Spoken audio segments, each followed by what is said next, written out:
ahorita y predico después a las 3, a las 4 de la tarde, a las 5 y después predico en la noche ya para terminar. Pero contento, de verdad que me hubiese gustado haber venido el domingo pasado, porque así, pastora, recibo fuerza y esta semana no estuviera así. Hubiese recibido fuerza la semana pasada, pero bueno, Dios dispuso que el día fuera hoy y quiero hablar de Él, vamos a hablar de Él, amén, que es para eso que estamos acá. Segunda de Corintios capítulo 4 versículo 7.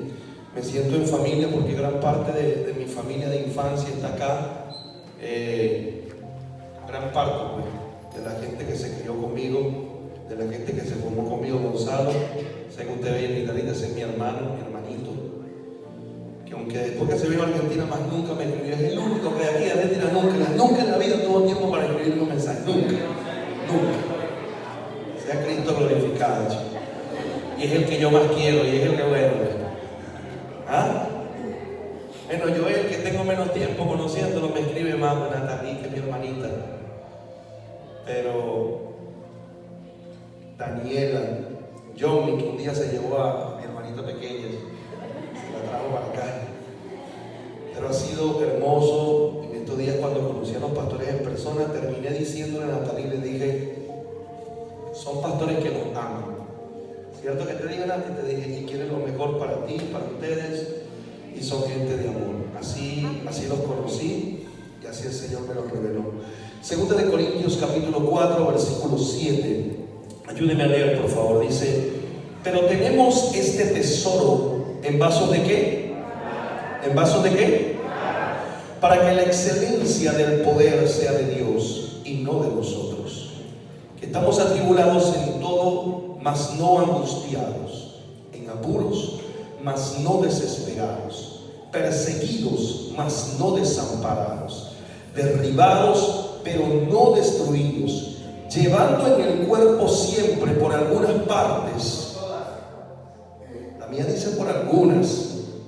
¿La tuya qué dice? Ajá, llevando en el cuerpo por algunas partes, dice. Ajá, me gusta que esté atento para que no haya herejía. Llevando por todas partes la muerte de Jesús, para que también la vida de Jesús se manifieste en nuestros cuerpos. Porque nosotros que vivimos siempre estamos entregados a muerte por causa de Jesús, para que también la vida de Jesús se manifieste en nuestra carne mortal. Agache su cabeza y cierre sus ojos, por favor. Padre, yo te doy gracias porque me has permitido estar en este lugar, en esta ciudad tan hermosa. Gracias, Señor, por su gente. Gracias, Señor, por abrir las puertas. Gracias, Señor, por permitir que la obra misionera del Evangelio permanezca hasta el día de hoy, Señor. Gracias por esta iglesia en la cual, Señor, sus pastores han abierto su corazón, Señor, y han abierto el espacio, Señor, muy amablemente para que su pueblo, su grey, Señor, que están bajo su responsabilidad, escuchen tu palabra a través de tu siervo. Padre, yo te pido en esta hora, Señor, que el rema de tu palabra, Señor, que los milagros, Señor Jesús, que las respuestas espirituales, que el quebrantamiento del Espíritu, todo eso se presente el día de hoy a través de tu palabra. Señor, que podamos cerrar este tiempo el día domingo, Señor. Tal vez para ellos es un día más, para mí es el domingo del vino nuevo, para mí es el domingo, Señor, del mejor vino. Padre, yo te pido en esta hora que tú sueltes el día de hoy respuestas de milagros, respuestas trascendentales, Señor Jesús, que hoy el Espíritu de los hombres y de las mujeres de esta casa, Señor, sean activados para una nueva dimensión del Espíritu, Señor, para que puedan percibir, Señor, para que puedan discernir y crecer, Señor, de las riquezas espirituales. En el nombre poderoso de Jesús te doy gracias. Amén y amén. Den un aplauso al Señor.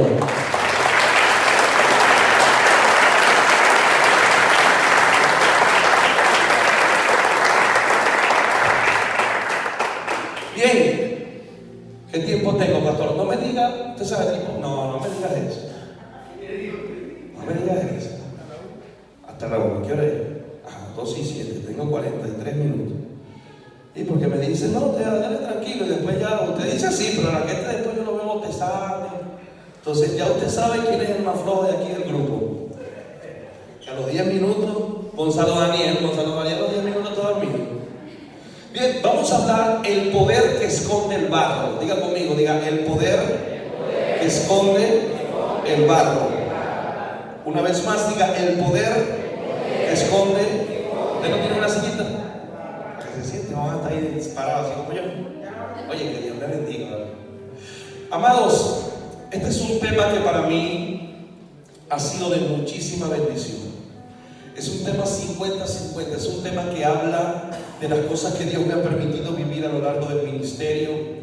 Es un tema que me ha enseñado cada vez que lo predico, y lo he predicado en 2 ocasiones. Esta es la tercera ocasión en la que puedo predicarlo, y estando allí sentado tenía 3 mensajes, y desde el principio sabía que este era el mensaje para esta iglesia, pero yo quería hablar otra cosa. Yo quería, pero me ha pasado en una oportunidad. El Señor me dijo: si predicas ese mensaje, lo vas a predicar sin mi presencia. Y fue horrible predicar algo basado en el conocimiento, pero sin el respaldo del Espíritu. Dije que más nunca cometía el mismo error. No me importa si el mensaje tal vez a mi percepción no me parece adecuado, pero si Él dice que es ese. Entonces yo dije: Señor, yo voy a hacer lo que tú me digas, porque desde la semana antepasada sabía que ese era el mensaje para esta iglesia. Incluso desde antes de que el pastor me confirmara la asistencia, yo tenía paz, sabía que iba a estar acá, porque desde antes de salir de Venezuela ya Dios me había dicho incluso los lugares donde iba a estar. Y ojo, no con nombre, pero había una afinidad en el espíritu, y cada lugar donde he llegado, el Señor me ha dicho: te traje a este lugar. O sea que ha sido la mano de Dios sobre mi vida. Entonces hoy quiero compartir con usted un mensaje que para mí es un mensaje predilecto, es un mensaje con un peso importante, con el cual usted se va a identificar. Diga conmigo, diga el poder que esconde el barro. La Biblia enseña que nosotros hemos sido formados desde el huerto del Edén, y la imagen que nosotros tenemos y que se nos enseñó en el colegio de formación cristiana es que Dios hizo un muñeco. La Biblia nunca dice que hizo un muñeco. La Biblia dice que fuimos formados del polvo de la tierra. Pero si usted se da cuenta, hay 3 cosas importantes acá en esta parte introductoria. Fíjese, nosotros fuimos formados de un polvo especial. Fíjese, el polvo especial. ¿Por qué? Porque el polvo de la tierra no fue el polvo de los médanos de Coro, ni tampoco fue el polvo, usted sabe, de allá de la Conchinchina, como decimos en Venezuela. No fue un polvo común y corriente. Fuimos formados del polvo del huerto del Edén. Así nada. Fuimos formados del polvo del huerto del Edén. Y el huerto del Edén tenía 3 características específicas. Lo primero, en el huerto del Edén se paseaba la voz de Jehová. Había una relación, escúchenme bien. El polvo del huerto del Edén, o el piso, la tierra del huerto del Edén, tenía la particularidad de escuchar la voz de Jehová cada vez que Dios se movía en el huerto. Entonces nosotros tenemos algo distintivo a otras partes de la creación. Aunque la naturaleza hoy por hoy tiene la capacidad de percibir la voz y la presencia de Dios, los que hemos sido llamados a vivir, a transpirar, a caminar, a andar y a percibir la voz de Dios somos nosotros. Tenemos la capacidad de hacerlo. Hay gente dentro del evangelio que pasan años y años y años y todavía no han escuchado la voz de Dios. Han escuchado la voz a través, es decir, hay interlocutores, hay parlantes que transmiten la voz de Dios correctamente. Pero déjame decirte algo, el libro de Joel nos profetiza para este tiempo. Capítulo 2 dice: ya no tendré necesidad de hablar a través de parlantes y a través de interlocutores. Dice: yo me revelaré a ellos y les hablaré a sus corazones. Y eso es una profecía para esta generación. Es decir, Dios quiere traer nuevamente la virtud que tenía el polvo del huerto del Edén, que es que volvamos a escuchar la voz de Dios audible. Yo estaba aquí parado y Dios me habló de una palabra tremenda. Yo le digo: Señor, que todos los días me pueda faltar el aire, pero que no me falte tu voz. Escúchame bien, porque cuando tú tienes la voz del Espíritu impregnada en tu polvo, puede hacer que tú seas débil, pero la voz de Dios te hace fuerte. Cuando dice amén esta mañana. Segunda característica, diga: la voz de Dios se pasea en mi huerto. Segunda característica que tenía el polvo del huerto del Edén: era un lugar bendito. Dice Dice la Biblia que tenía 4 ríos y 4 brazos tocaban. Vea con quién las relaciones que tenía el polvo del huerto del Edén. 4 ríos, o un río que se partía en 4 brazos. Y en esos 4 brazos había oro, bedelio, había diamantes, piedras preciosas y recursos minerales escondidos. Es decir, el polvo que nosotros tenemos tiene que mezclarse con gente que tenga la capacidad, escúchame bien, de tener y de producir para nosotros grandes riquezas.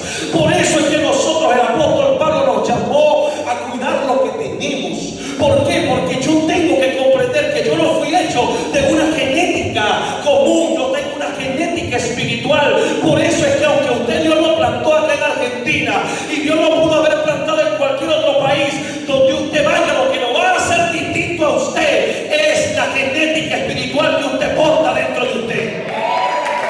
La genética espiritual. Tercera característica del pueblo del huerto del Edén. Diga, yo tengo una genética espiritual. Debo guardar mis relaciones. Fuerte, diga, debo guardar mis relaciones. Tercera característica del huerto del Edén. El polvo del huerto del Edén fue el primero que vio a Dios obrar. Hay gente que no logra ver todavía la operatividad del poder de Dios. ¿Sí me entienden? Hay gente, cuando Jesucristo llegó a la tierra, se lo voy a plantar así. Jesucristo era el poder en su máxima expresión, colocado en el cuerpo de un hombre. Y la gente no entendía la operatividad del poder. Cuando el Señor, dice la palabra, al principio, el polvo del huerto del Edén fue testigo de la mano de Dios, cómo el Señor provocaba milagros trascendentales, cómo el Señor en un día podía hacer obras que nunca en la vida el hombre hubiera podido hacer. ¿Y sabe por qué? Porque el polvo del huerto del Edén permanecía estando allí inerte. Ahora voy a entrar con algo muy poderoso. Dice la palabra que Dios tomó de ese polvo del huerto del Edén, y yo me imagino que hizo un amasijo, un muñeco, pero para que se convirtiera en barro y posteriormente tuviera el soplo dentro de él, hubieron 3 elementos. El primero ya le hablé, el polvo. El segundo es el agua. ¿Usted sabía que nosotros somos 70% agua? ¿Y qué representa el agua? Ya les hablé del polvo. ¿Qué representa el agua? El Espíritu, la palabra de Dios y la purificación constante. Por eso es que nosotros tenemos unos riñones, porque el Señor dijo, todo lo que el hombre consume, todo lo que el hombre toca, eso lo contamina, pero dentro de él está un órgano que recicla todo eso y purifica y emana agua limpia, y de alguna forma nuestros riñones mandan las proteínas, minerales y todos los recursos que nosotros necesitamos para nuestro cuerpo. Eso es para que le demos valor al agua, porque nosotros tenemos dentro de nosotros el agua del Espíritu, la palabra del Espíritu, el poder del Espíritu, la purificación del Espíritu. Nosotros no fuimos hechos comunes y corrientes. Por eso es que el Espíritu Santo de Dios ha sido llamado a morar dentro de nosotros. Podemos ver al Espíritu Santo morar alrededor de nosotros, sobre nosotros, pero el lugar en el que Él quiere estar no es ni sobre ni alrededor, es dentro de nosotros. ¿O desconocéis que soy morada del Espíritu Santo? ¿Sabe por qué? Porque nuestro cuerpo es la habitación predilecta del Espíritu Santo de Dios. La palabra de Dios se movía sobre la faz de las aguas. Pero cuando Dios sopló aliento de vida, ya no estaba sobre las aguas, estaba dentro de nosotros. El hálito de Dios, el rúa de Dios estaba dentro de nosotros y permanece dentro de nosotros. Y número 3, tercera característica, la alfarería. Tercera, polvo, agua, y la tercera, alfarería. La alfarería es el arte como nosotros fuimos creados por Dios. ¿Usted no se da cuenta que aquí todos somos distintos para atrás? Todos. Es decir, Dios se dedicó a hacer cada uno con características distintas, con los mismos elementos, pero cada uno tiene un sello de individualidad, no individualismo, individualidad, particularidad de Dios para obrar dentro de cada uno de nosotros. La obra de la alfarería fue lo que hizo que Adán fuera Adán y Eva fuera Eva, Caín, Abel, y así sucesivamente. Entendamos lo siguiente, y en cada uno se movía el poder de Dios, y hasta el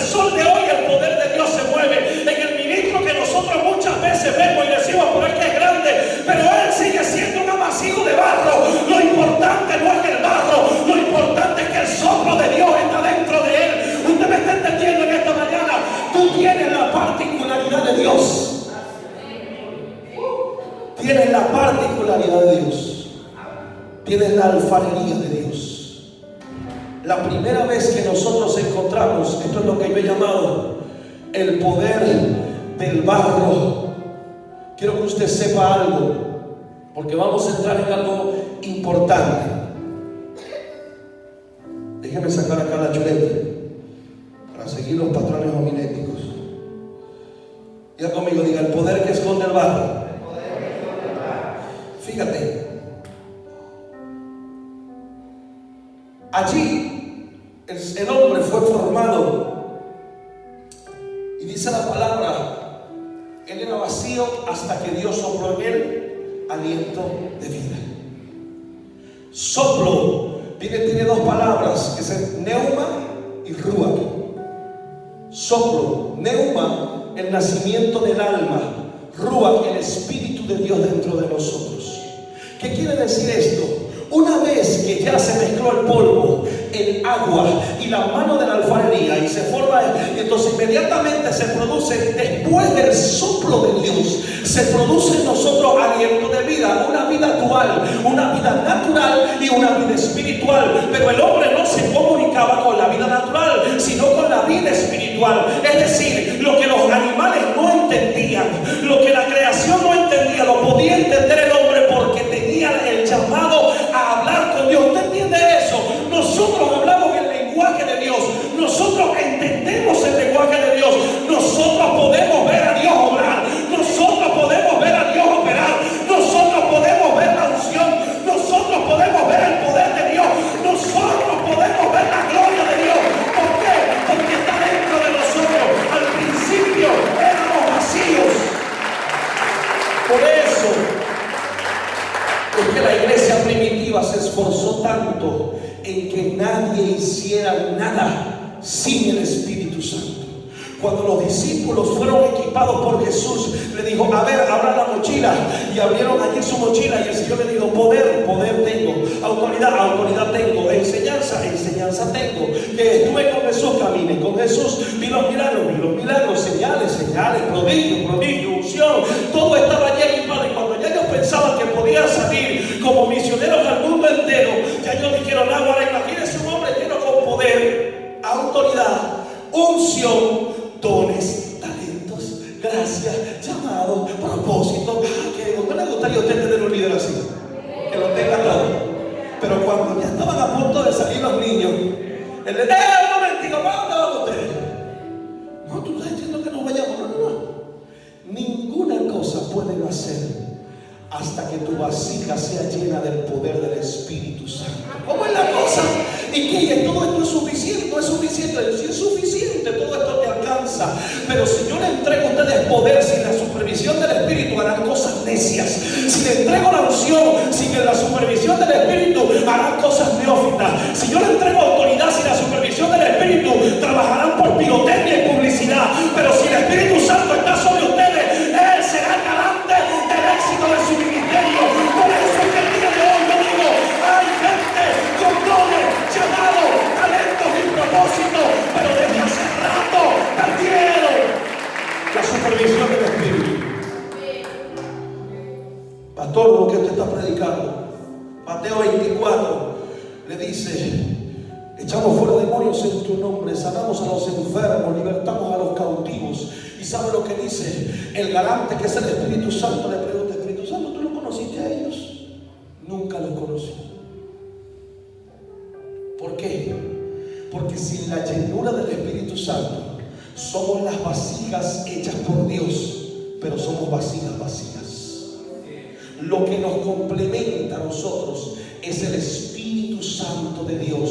Por eso es que el apóstol Pablo habla de riquezas espirituales. Por eso es que el apóstol Pablo manifiesta el poder de los 5 ministerios. Por eso es que el apóstol Pablo les da la revelación de la gracia. Por eso es que el apóstol Pablo explica la potencialidad de la fe. Por eso es que el apóstol Pablo habla de muchas cosas, de la revelación.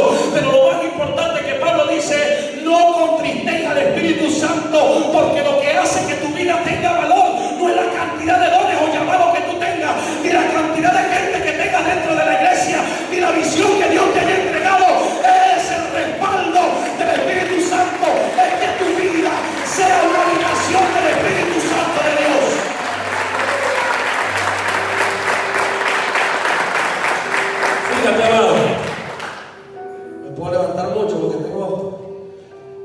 garganta. La doctora me dice, ¿vas a predicar? Y yo digo, sí. Ah, pero ustedes no hablan muy duro. ¿Serán otros? ¿Serán otros? Le digo. Tengo la mala costumbre de gritar. Diga, soy una vasija, pero porto el poder del Espíritu. ¿Sí me está entendiendo? Sin el poder del Espíritu, esa vasija era un muñeco más, era un animal más, era una piedra más, era un cielo más.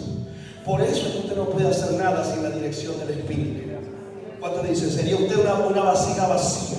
Ahora bien, en el libro de Jueces, capítulo 7, encontramos una segunda evidencia del barro. Ya le hablé de la primera, capítulo 3 del libro de Génesis. En el capítulo 7 de Jueces aparece una segunda evidencia del barro. El Señor le dice a Gedeón, Gedeón, quiero hacer algo contigo. Voy a decir Gedeón aquí, ¿verdad? Gedeón es podrido. Y ese nombre es feo, yo no le pondría nunca ese nombre. Aquí alguien se llama Gedeón, no vaya a decirme que se llama Gedeón. O le ponemos un dedo Gedeón. Y Dios le dice a Gedeón, quiero hacerlo contigo. Y él le dice, ¿qué quieres hacer? Quiero libertar a mi pueblo de la mano de los madianitas. Oh, sí, qué bueno. Yo también estaba pensando lo mismo. Entonces el Señor le dice, prepárate un ejército. Cuando Él se prepara el ejército, usted sabe lo que nosotros buscamos, o lo que buscan los líderes de este tiempo. Sí sabe, ¿verdad? Freddy, lo que buscan los líderes de este tiempo, ¿qué es? La cantidad, que es 13,000, 15,000, 20,000. Y Gedeón viene y se monta en una visión de multiplicación y se gana 13,000 de un solo mensaje. Mejor que Pablo, ¿no? Mejor que Pedro, perdón. 13,000 de un solo golpe, pues. Oh, qué nivel de convocatoria. Es un nivel de convocatoria increíble. Pero cuando se nos presenta a Dios, ¿qué le dice Dios? Eso no son así, esa cantidad no me sirve. Y yo pregunto, pastora, ¿más no es mejor? No siempre. ¿Ve? Y no es mejor. Y el Señor, usted sabe, le hace una serie de pruebas y le dice, yo quiero, y hasta que al final llegan a los 300. Usted conoce la historia. El problema no es llegar a los 300, es la actitud de Gedeón frente a los 300. Si usted lee muy puntual, usted va a encontrar que Gedeón no le gustó mucho la idea, se incomoda. ¿Por qué? Porque Gedeón le atravesó este número 300, 300, 300. Y él pensaba que el pueblo enemigo tenía miles y miles y miles. Y él tenía 300, 300 y 300. Hasta que Dios le da tranquilidad y le dice, ¿sabes qué? Yo voy a pelear tu batalla y te voy a dar el resultado, o como resultado la victoria. Amén, Señor. El problema tampoco fue eso. Es que Gedeón, Dios le dice, te voy a dar la estrategia de guerra. Cuando le dice eso, los 300 tenían espadas afiladas, arcos entesados, tenían lanzas en su mano. El que menos tenía una onda y una piedra, pero algo tenía de guerra, de combate. Y de repente, cuando Gedeón está preparado con gente armada como Robocó hasta los dientes, Dios le dice, esa no es la forma. ¿Quién te dijo a ti que esta batalla tú la vas a pelear con espada y cuchillo, y con espada y onda, con espada y lanza? ¿Quién te dijo a ti? Se pone a terquear nuevamente. Gedeón dijo, bueno, Señor, y entonces primero me quitan la cantidad en la cual tendríamos más probabilidad de ganar. Ahora me quitan las armas. Le digo, sí, te voy a quitar las armas. Igual, ¿y cómo tú me pretendes lanzar a mí contra el enemigo? Le dijo, ¿sabes cómo te voy a lanzar? Con vasijas de barro. Diga conmigo, diga, el poder que esconde el barro. Porque hay batallas que vas a ganar con la fe, pero hay otras que vas a ganar con paciencia. Te lo repito, perdón. Hay batallas que vas a ganar con la fe y otras las vas a ganar con humildad. Hay batallas que vas a ganar con oración y palabra de autoridad, pero otras las vas a ganar con mansedumbre. Lo que pasa es que todas las queremos pelear con oración y con la fe. Yo arrebato, como dice la canción, yo quito, yo proclamo, yo determino, pero hay cosas que no te la va a dar la determinación, te la va a dar la paciencia. Hay respuestas que solo descifra la paciencia, hay respuestas que solo descifra la mansedumbre, hay respuestas que descifra el silencio, hay respuestas que descifra la humildad. No todas las batallas las vas a ganar con espada y guerra, otras las vas a ganar con una actitud sumisa, con humildad, con sencillez de espíritu.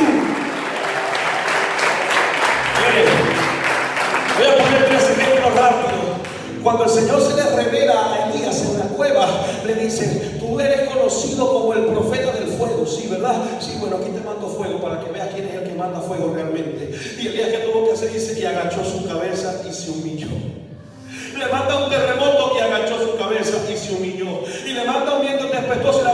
Hermano, porque delante de Dios, ¿qué somos nosotros y qué podemos hacer? Por eso que cuando yo veo esa pirotecnia alrededor de un ministro, usted sabe que pónmelos así, como que me jalaban por aquí así.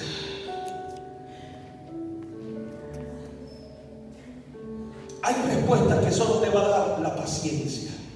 Tú le puedes decir a Dios, Señor, yo necesito esto, y Dios de los cielos te dice, hecho está. Y tú dices, gloria a Dios. Y te dice, sí, pero espérate 430 años. ¿Sí se da cuenta? Dios le dijo a Abraham, te voy a dar una descendencia. Y Abraham sale como loco.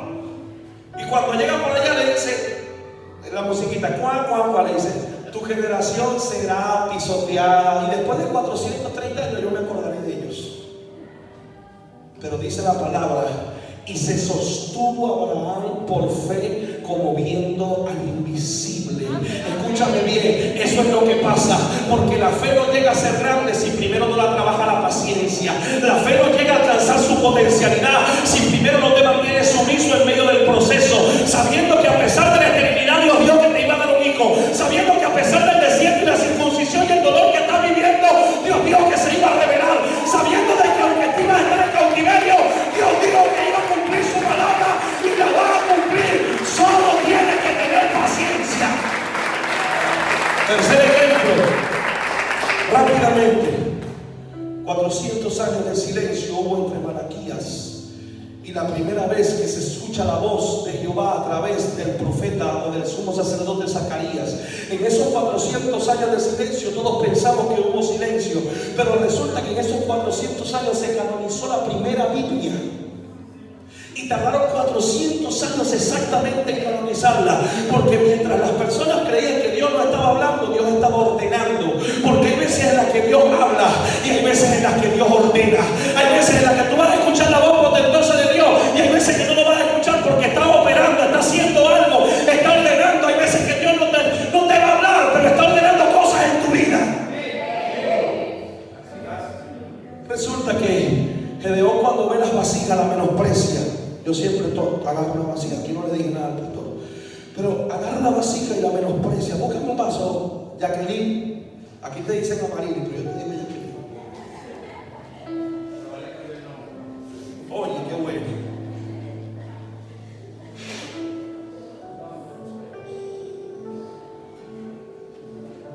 Como esta gripe es argentina, se la estoy dejando a ustedes. Yo no vine con esta gripe. Gedeón toma la vasija y va en oración a Dios y le dice, ¿tú crees que yo voy a vencer el cáncer de rodillas? ¿Tú crees que yo voy a abrir puertas diciendo una palabra profética, menospreciando el vaso de barro, diciendo el vaso de barro no tiene poder, el vaso de barro no tiene nada, ninguna facultad hay para mí en el vaso de barro? Porque ese es el problema. La mayoría de las personas valoran lo que está dentro del vaso, pero nadie valora el vaso. Pero quiero decirte algo, yo he visto milagros a través del vaso. El libro de Segunda de Reyes capítulo 4, el profeta le dijo a la mujer que tienes en tu casa, y le dijo, tengo unas vasijas. Y el profeta supo que había poder en su casa. Cuando en el primer milagro de nuestro Señor Jesucristo le preguntó qué hay, y le dijo, hay una vasija. Y nuevamente vimos el milagro, porque quien tiene una vasija de humildad, quien tiene una vasija de oración, quien tiene una vasija de fe, así sea muy menospreciada, quien tiene una cuota muy pequeña de fe, está destinado a la grandeza, está destinado a crecer, está destinado a la respuesta, está destinado a recibir un milagro.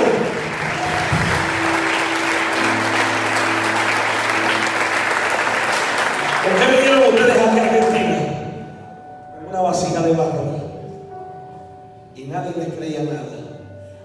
Cuando yo estaba ahí parado, el Espíritu Santo me dijo, yo los traje, y cuando los traje, nadie creyó en lo que ellos podían hacer. Ni ellos mismos pensaban que podían hacer cosas grandes. Y el Señor me habló de una iglesia más grande, pero ¿sabes por qué? No lo está pidiendo tu corazón, ni lo están pidiendo ustedes. sino porque tus lazos han sido extendidos. Vi raíces. Escúchame bien, vi un árbol como de 1 metro de tamaño, 1 metro de tamaño, aleluya. Pero le vi raíces que se extendían, 4 raíces, norte, sur, este y oeste, en este país. Se va a extender el Centro Cristiano Hechos de Amor, raíces profundas, pero una raíz muy grande, que decía hacia abajo. El árbol era de 1 metro, pero las raíces triplicaban su tamaño. Eso es lo que Dios desea. La gente menosprecia la vasija de barro. Gedeón la despreció. No te creas que la victoria de Gedeón fue así. Ay, sí que Gedeón era un hombre de Dios tremendo. No, Gedeón era tremendo cabezón. Entonces, la vasija de barro, dice Gedeón, ok, vamos a salir con esto. Dime cómo vamos a hacer el ridículo. Usted sabe que no nos ponemos a pelear con Dios. Cuando Dios no nos da lo que nosotros pensamos, ¿sí o no? Usted no lo ha hecho, yo lo he hecho. Si usted pasa lo que yo diga, pero yo he peleado con Dios bastante. A veces si tú le dices a Dios, Señor, quítame la enfermedad. Ven acá, yo lo último. Tú le dices a Dios, quítame la enfermedad. Y resulta que Dios obra a través de la enfermedad. ¿Sí me entienden? Hay un músculo que Dios quiere hacer crecer a través del proceso. Les digo cómo. ¿Quieren saberlo, sí o no? ¿Sí o no? Dice que Pedro y Juan subían todos los días siendo la hora novena de la oración. Era la fiesta de los tabernáculos. 40 días subían ellos delante de Dios. Día 1 se revisaron el bolsillo y dijeron, no tenemos nada. Y empezaron a clamar. ¿Saben? Cuando uno tiene deudas y no tiene nada, ¿en qué se convierte la oración? 70% Padre provee. Y está clamando, Señor, bendice al pastor Efraín y a mí también. Padre, bendice la iglesia y a mí también. Padre, porque estamos tan preocupados que ocupan toda nuestra mente. Y así estaba Pedro, primer día. Y los hombres llenos de mayor poder, los pilares fundamentales de la iglesia primitiva, no recibían el milagro. Día 2, día 3, día 4, día 5, día 6, día 7, día 20, día 30. Pero ¿saben lo que me agrada? Que seguían clamando delante de Dios. Y resulta que ellos pidiendo el milagro de la provisión, ¿saben lo que recibieron? Un día llegaron al día 40. Y un día llegaron a la iglesia. Y cuando llegaron, había un tipo que lo habían visto durante 40 días pedir oro y plata. Y 40 días habían sido avergonzados diciendo, no tenemos plata ni oro. ¿Y sabe lo que decía el paralítico? Decía, imagínate cómo está la cosa si el pastor no tiene. Si el pastor está pasando duro, imagínate que nosotros, el pastor tiene más fe. Pero resulta que los feligreses venían y tenían más plata que los pastores. Venían los discípulos y decían, permiso, pastor, no se preocupe, yo le doy. Pero esto traspasaba el corazón de Pedro y Juan. ¿Sí me entienden? Que teniendo la unción, la llave de los milagros, no podían acceder a la bóveda espiritual para obtener las riquezas. ¿Por qué? Porque Dios les había dicho, no pasa. ¿Usted sabe lo que es tener la llave de la provisión, de la prosperidad y de la bendición? Y que Dios te diga, espérate, todavía no. Hay que tener dominio propio. Hay que tener templanza. Y este es el dinero que traspasa muchos ministros. Yo estaba en la ciudad de Cumaná, terminé de predicar, había 18,000 personas, y les digo el número ¿por qué? Porque lo que Dios hizo fue tremendo ese día, y entre esas 18,000 se me acerca una persona y me dice, pastor, escuché que usted tuvo que vender el carro para comenzar con la iglesia, sí. Y yo le dije, sí, y me dijo, ¿y qué carro quiere usted? Y yo le dije, bueno, yo quiero un Yaris. Me dijo, no tiene que comprarlo, yo se lo compro. Era la historia. Usted dice, guau. Yo me le quedé viendo y le puse la mano en el hombro y le dije, hijo, Dios te dijo. Oye, no, le dije, ve, hagamos algo. Yo prefiero que tú aprendas a escuchar la voz de Dios. Si Dios esta noche te dice a ti que me deje el carro, yo lo recibo. Si no, no hay problema, no ha pasado nada. Le pregunto, ¿qué haría un profeta moderno en este tiempo? El otro día no me quería ver. Dios no le había hablado. Un acto de emoción y de agradecimiento. Yo lo abracé y le dije, ve, a ti te costó, a mí me costó un carro que tú aprendieras una lección. ¿Sí me entiendes? A mí me costó un carro. Estaba predicando hace poco con mi equipo de líderes y una muchacha fue tan tomada por Dios que de repente viene y me pone las llaves del carro y me dice, pastor, le siembro el carro. Y agarré, me eché a reír y le dije, hija, toma, Dios te bendiga. Que recibas el doble de lo que... Usted me dice, pastor, pero usted no, escúchame. Estoy trabajando el corazón de discípulos para que vuelvan su corazón a Dios. Y lo que los hombres, porque esas personas, lamentablemente, la iglesia ha entrado en un punto ya en el que queremos de alguna forma comprar la bendición, y hay profetas que se prestan para eso. Me ha costado entender esto, pero ¿de dónde ha venido eso? Ha venido precisamente de los 40 días que te estoy